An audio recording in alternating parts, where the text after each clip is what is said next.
Kita itu sering berpikir pakai logika biasanya ini. Ini idolatribus ini kadang-kadang melahirkan namanya oversimplifikasi atau mengeneralisir masalah. Baik. Jadi akhirnya kita tidak dalam. Sesuatu yang harusnya mungkin punya makna lebih dalam, harus diobservasi lebih serius, harus diteliti lebih jeli, akhirnya tidak tergali. Kesimpulan kita dangkal. Kita pokoknya biasanya begitulah. Nah, ini namanya idolatribus. Oke. Ini kadang-kadang disebut ini yang sering menjangkiti manusia biasa atau awam. Yang bahasa Latinnya tribus, tribe. Jadi orang-orang umum itu sudah begitu, Pak. Yang lain begitu ya saya ikut begini. Nah, ini kan secara tidak sadar kita membatasi cara berpikir kita dengan kebiasaan umum yang berlaku di tengah masyarakat. Assalamualaikum warahmatullahi wabarakatuh. Kembali lagi di channel saya Filsafat Online. Kali ini kita akan melanjutkan kembali ngaji filsafat bersama Pak Farudin Faiz dengan tema Batas Nalar episode 5. Sebelum kita mulai, mari kita baca basmalah bersama. Bismillahirrahmanirrahim. Tanpa perlu lama-lama, mari kita mulai. Sekarang kita membahas aspek internalnya. Kalau tadi kan keterbatasan nalar karena ada unsur dari luar. Baik. Jadi ada unsur misalnya agama, ada unsur pengalaman dan informasi, aspek biologis, psikologis, standar-standar yang kita buat sendiri. Kemudian yang pertama tadi hubungan akal dengan bagian jiwa yang lain yang ternyata akal itu hanya alat. Itu kan unsur luarnya. Oke. Kalau bahasanya anak-anak kampus itu aspek eksternalnya. Sekarang kita lihat internalnya. Internal yang membuat akal itu sering terbatas. Nah, sebenarnya secara umum sih aspek internal itu ya ada logical fallacy dan bias. Jadi salah pikir dan sesat pikir. Jadi akal itu tidak selalu dalam kondisi fit mesti benar. Ternyata juga dia terbatasi oleh kondisinya sendiri yang kadang-kadang sesat pikir dan salah pikir. Oke. Baik, sekarang kita bahas pelan-pelan dua kondisi ini. Nanti mungkin beberapa hanya saya baca saja, teman-teman mencari ya, wong ini cuma tentang sesat pikir, salah pikir. Di sesi-sesi kajian dulu tentang logika dan lain-lain kelihatannya sudah dibahas. Mungkin saya agak cepat ini karena waktunya juga. Nah, sesat pikir yang pertama yang kelihatan sekali sehingga membatasi kebebasan berpikir kita adalah idola-idola. Baik. Ini saya ambil misalnya teori dari Francis Bacon. Ada 4 idola saat kita berpikir. Ini membuat harusnya kesimpulan kita itu luas jadi terbatas. Baik. Apa saja 4 idola ini secara umum ya, mungkin hari ini bisa dirumuskan lagi banyak idola-idola yang lain. Nah, yang pertama adalah namanya idolatribus. Idolatribus itu menarik kesimpulan tanpa dasar dan tidak diperiksa serius. Oke. Pokoknya dianggap sudah benar begitu saja. Alasannya biasanya begitu. Orang lain juga begitu. Itu namanya idolatribus. Baik. Kita itu sering berpikir pakai logika biasanya ini. Ini idolatribus ini kadang-kadang melahirkan namanya oversimplifikasi atau mengeneralisir masalah. Baik. Jadi akhirnya kita tidak dalam. Sesuatu yang harusnya mungkin punya makna lebih dalam, harus diobservasi lebih serius, harus diteliti lebih jeli, akhirnya tidak tergali. Kesimpulan kita dangkal. kita pokoknya biasanya begitulah. Nah, ini namanya idolatribus. Oke. Ini kadang-kadang disebut ini yang sering menjangkiti manusia biasa atau awam. Yang bahasa Latinnya tribus, tribe.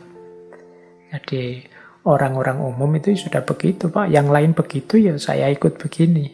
Nah, ini kan secara tidak sadar kita membatasi cara berpikir kita dengan kebiasaan umum yang berlaku di tengah masyarakat.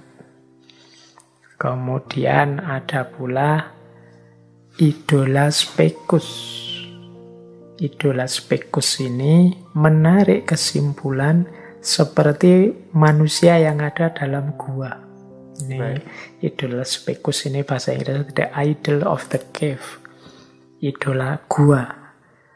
Jadi kita seperti manusia gua. Manusia gua itu manusia yang ngertinya apa yang ada di dalam gua. Jadi memutuskan sesuatu hanya berdasarkan prasangka pribadinya.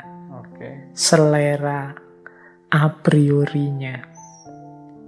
Jadi ini biasanya ketika orang menyukai sesuatu, ketika orang mengidolakan sesuatu, dia berhenti di situ, hanya itu saja yang dia geluti sehingga dia tidak luas. Akhirnya membaca apapun, menyikapi apapun, ya pakai perspektif itu. Nah itu, jadi ini persis seperti kata-kata aslinya, the idol of the cave. Seperti manusia yang hidup di gua. Nggak ngerti mana-mana, yang ngertinya apa yang ada di dalam gua. Jadi begitu melihat apapun, menyikapi apapun, ya menggunakan perspektif gua. Perspektif pengalamannya sepanjang hidup di gua. Jadi ini juga sering jadi idola, membatasi cara berpikir kita juga. Kemudian idola fora, the idol of the marketplace. Menarik kesimpulan karena ikut pendapat umum. Baik. Jadi yang lain pendapatnya bagaimana? Begitu ya sudah aku ikut, idola fora. Ini bedakan dengan idolatribus tadi ya. Kalau idolatribus itu ya biasanya.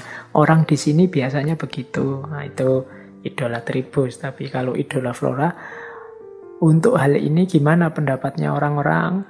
Orang-orang pendapatnya seperti ini semua, Pak. Oh ya sudah, saya ikut. Nah itu idola fora. Jadi sesuai pasar. Kalau pasar ke utara ya ikut ke utara. Kalau pasar ke selatan ya ikut ke selatan. Baik. Kalau hari ini mungkin pasar itu berubah jadi viral-viral. Yang lain viral begitu ya saya ikut begitu. Yang lain viral begini saya ikut begini. Itu idola fora. Nah yang keempat idola teatri atau panggung.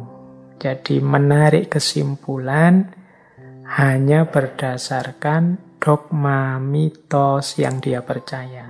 Jadi dia tidak mau menggunakan akalnya, pokoknya ada jawaban-jawaban yang sudah tersedia dari mitos-mitos yang berkembang, dari dogma-dogma yang diyakini. Ya sudah, itu saja yang dipakai. Jadi pikiran kita itu sering terjangkit penyakit idola-idola ini. Ini teori yang berasal dari Francis Bacon ini menyarankan kita untuk hati-hati terhadap jebakan idola-idola ini. Jadi 4 idola ini membuat kita sesat pikir. Termasuk batas nalar juga, ya jenis-jenis sesat pikir. Kalau teman-teman mau menggali, boleh nanti saya yang nulis buku judulnya Ihwal, Sesat Pikir dan Cacat Logika. Coba teman-teman dicari di buku itu, isinya sepenuhnya kelemahan-kelemahan kognitif kita. Jadi manusia itu ya memang di antara keunggulannya berpikir. Tapi berpikir itu juga punya banyak sekali kelemahan-kelemahan internal.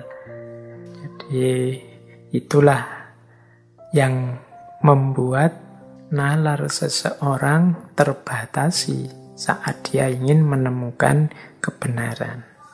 Baik. Yo macam-macam di situ. Saya contohkan misalnya sesat pikir itu bagaimana kita suka sekali melakukan overgeneralisasi. Jadi hanya melihat satu dua disimpulkan semuanya juga begitu.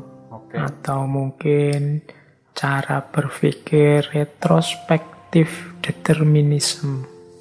Retrospektif determinisme itu ya menganggap yang terjadi itu ya memang sudah takdirnya, tidak mungkin diubah, sudah ketentuan sejarahnya memang harus begitu. Nah, itu retrospektif determinisme. Jadi mari kita memberantas kemiskinan. Ngapain kita memberantas kemiskinan? Kemiskinan itu takdir kok. Kalau sudah ditakdirkan ya bagaimana kita harus berjuang melawan takdir. Takdir itu kan dari Yang Maha Kuasa. Masa kita harus melawan Yang Maha Kuasa? Ini cara berpikir seperti ini namanya retrospektif determinisme. Kalau didengarkan sekilas itu rasanya benar. Tapi ya kalau direnungi secara lebih reflektif, kontemplatif nanti kelihatan titik-titik lemahnya. Baik. Atau post hoc ergo propter hoc. Ini karena datang setelah itu berarti disebabkan oleh itu. Ayo memang hidup ini memang banyak sebab akibat, tapi tidak semuanya sebab akibat. Kok saya minum air putih kemudian kok terus tidur, itu kan bukan berarti saya bisa tidur karena air putih, karena mungkin peristiwanya saja kebetulan beriringan. Kita itu kadang-kadang kalau lihat satu peristiwa saling bersusulan itu menganggapnya bahwa itu sebab akibat. Itu post hoc ergo propter hoc. Ini juga akal sering ketipu oleh post hoc ergo propter hoc ini. Ini yang termasuk bagian dari keterbatasan berpikir kalau kita tidak mendalam. Ada juga yang berpikir ad hominem, enak-enak diajak diskusi terus yang diserang orangnya karena kepepet.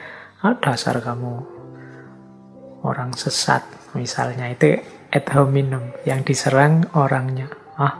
Kamu anak kemarin sore aja. Nah, itu yang diserang orangnya. Jadi bukan gagasannya. Kadang-kadang juga kita ad verecundiam. Ad verecundiam itu kita merujuk orang yang kita anggap ahli, tapi tidak kritis. Pokoknya kata-kata ahlinya pasti benar. Ini kan yang ngomong sudah ahlinya. Nah, itu kesesatan ad verecundiam. Ada kalanya ad baculum. Ad baculum itu ancaman. Kalau kamu tidak mau ikut, kalau kamu tidak mau percaya, rasakan sendiri nanti akibatnya. Hukuman Tuhan akan sampai padamu. Nah, ini sebenarnya tidak berargumen, ya mengancam saja. Tidak ada logika di situ yang digunakan, meskipun seolah-olah itu logis. Tunggu saja nanti hukuman Allah akan datang padamu tidak lama lagi. Ini bisa jadi ad baculum, jadi berargumen dengan ancaman. Atau kebalikannya, ad misericordiam. Misericordiam itu meminta belas kasihan. Mbok, saya diluluskan saja Pak, saya itu sudah semester akhir ini Pak. Teman-teman sudah lulus semua, saya ingin segera pulang Pak, segera kawin. Jadi ad misericordiam. Jadi dia tidak berlogika sebenarnya, cuma membangkitkan rasa kasihan saja. Ada pula yang ad populum. Ad populum itu menganggap bahwa kalau orang lain begitu baik dan benar, berarti aku juga begitu baik dan benar. Ikut kebanyakan orang, ad populum. Atau ad novitam, yang baru pasti baik. Ini kreatif loh, ini baru loh. Atau ad antiquitam, yang lama pasti lebih baik. Oh, ini dari para pujangga zaman dulu loh, ini dari nenek moyang kita loh. Ini sebenarnya tidak berargumen, tapi itu termasuk bagian dari logical fallacy dan lain sebagainya. Ini teman-teman pastinya sudah bisalah mencari banyak referensi tentang ini.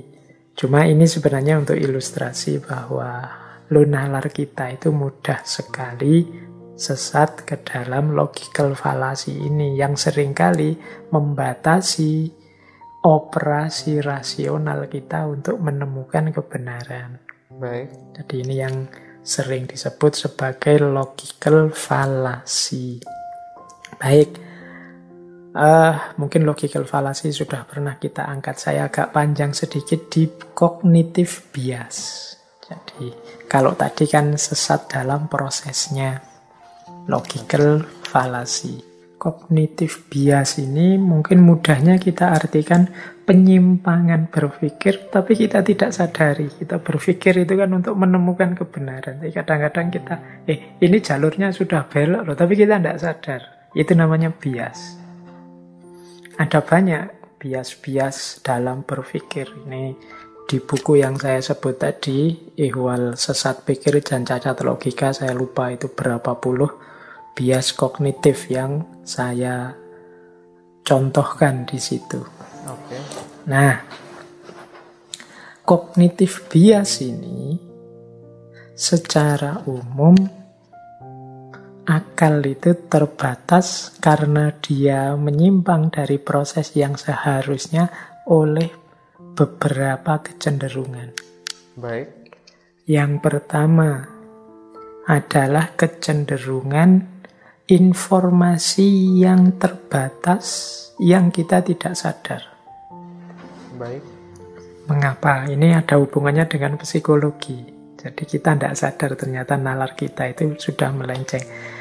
Mengapa informasi bisa terbatas? Karena kita itu sering hanya memperhatikan hal-hal yang kita sukai saja. Oke. Ya sama kan seperti kalau teman-teman buka HP kemudian melakukan stalking, googling dan macam-macam itu, kan kita milih yang kita sukai saja. Atau mungkin paling tidak yang banyak diulang saja. Ini yang menyebabkan secara tidak sadar akhirnya informasi yang sampai pada kita itu ya yang itu-itu saja. Oke. Jadi tidak luas. Seolah-olah kita itu lama sekali pegang HP, tapi sebenarnya ya yang kita dapat dan kita peroleh ya hanya itu-itu saja. Kita cari yang kita minati. Kita cari yang aneh, lucu, menarik menurut kita. Kita cari yang baru dan menantang menurut kita. Oke. Jadi ini yang membuat informasi yang kita miliki terbatas. Jadi ini penting kita sadari ternyata kita itu seolah-olah banjir informasi, tapi mungkin ya tidak. Karena yang kita buka ya itu-itu, yang kita gali secara serius ya itu-itu. Mungkin karena saya sukanya filsafat, ya yang dibuka situs-situs ya seputar filsafat dan sekitarnya. Baik. Sementara yang sukanya pendidikan mungkin lebih tertarik dengan isu-isu pendidikan. Ya itu saja. Nah, itu namanya termasuk cognitive bias. Membuat pikiran kita secara tidak sadar melenceng, padahal kita tahunya kita itu wawasannya luas, luar biasa. Karena yang kita perhatikan hanya yang kita minati saja, yang kita anggap unik, kita anggap menarik, Baik. dan lain sebagainya. Kemudian kita juga biasanya lebih memperhatikan hal-hal yang sesuai dengan pandangan kita atau kebalikannya, yang anti dengan pandangan kita. Sehingga biasanya misalnya ya coba teman-teman cermati ya tabiat kita ketika buka YouTube atau apa itu kan, yang kita minati itu terus ditawarkan lagi terus oleh Google, oleh YouTube, itu yang disebut bubble filter itu. Jadi kita hanya tahu yang benar sesuai kepercayaan kita saja, atau orang-orang yang berbeda dalam tanda petik kita posisikan sebagai musuh kita, lawan kita. Jadi itu saja wawasan kita. Baik, ini sumber kesesatan dalam tanda pikir ya, sehingga membatasi nalar kita.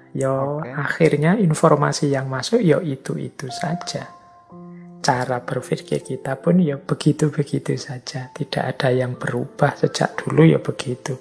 Jarang orang kemudian melakukan konversi luar biasa mungkin gara-gara membaca-baca informasi. Informasi yang dibaca ini itu saja. Baik. Nah, itu bagian dari cognitive bias. Oke. Jadi sudah dijelaskan lengkap sekali oleh Pak Farudin Faiz bahwasanya akal nalar kita itu terbatas dan banyak faktor-faktor internal yang membuat akal ini dibatasi maupun terbatas. Misalnya tadi dijelaskan faktor ketika kita suka pada sesuatu sehingga melihat sesuatu itu baik terus. Ada faktor karena umumnya orang sepakat terhadap hal itu, ya kita juga ikut sepakat tanpa mengkritisi. Misalnya kita menganggap polisi tidak jujur. Akhirnya karena kebanyakan orang menganggap polisi tidak jujur, kita juga ikut-ikutan. Padahal belum tentu semua polisi itu jujur. Pasti ada polisi yang jujur. Nah, jadi banyak faktor yang membatasi akal kita. Tadi kekurangan informasi juga membuat kita terbatas. Berdasarkan pengalaman itu yang membuat nalar dan akal kita terbatas. Maka dari itu ternyata banyak hal-hal yang tidak kita ketahui karena keterbatasan hal itu. Oke, mungkin itu. Thank you yang sudah menonton sampai selesai. Mohon maaf apabila ada kata-kata yang salah, kurang lebihnya mohon maaf. Wassalamualaikum warahmatullahi wabarakatuh.